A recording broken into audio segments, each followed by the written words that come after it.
जब विश्व में युद्ध छिड़ जाता है, दो या दो से ज्यादा देश आपस में लड़ने और झगड़ने लगते हैं, तो इकोनॉमी के अस्थिर होने का खतरा बढ़ जाता है। स्टॉक मार्केट का गिरने का खतरा बढ़ जाता है। करेंसी के कमजोर होने का खतरा बढ़ जाता है। ऐसी स्थिति में पब्लिक का भरोसा सरकार पर से उठने लगता है और वो अपना पैसा सबसे सुरक्षित जगह पे रखना चाहती है। लेकिन इस बार अमेरिका, इजराइल और ईरान के युद्ध में उल्टा हुआ है। गोल्ड के प्राइसेस यानी सोने के प्राइसेस बढ़ने के बजाय घटे हैं।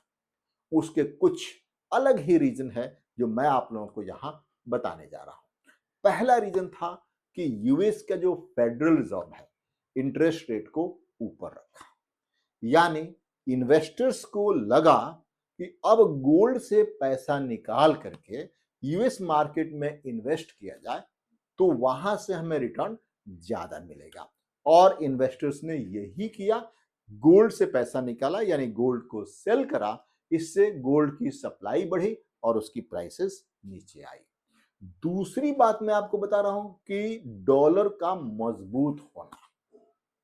अब इन्वेस्टर्स को लगा कि यार गोल्ड से पैसा निकाल करके यदि हम डॉलर में लगाएंगे तो उससे रिटर्न हमारे पास ज्यादा आएगा, तो उन्होंने भी यही किया। एंड तीसरी और सबसे इंपॉर्टेंट बात, इन्वेस्टर्स ये जानता है कि अब सोना सबसे उछली स्तर यानी 1,70,000 पर 10 ग्राम तक पहुंच गया है और नियर फ्यूचर में इससे ज्यादा ये ऊपर नहीं जा सकता है।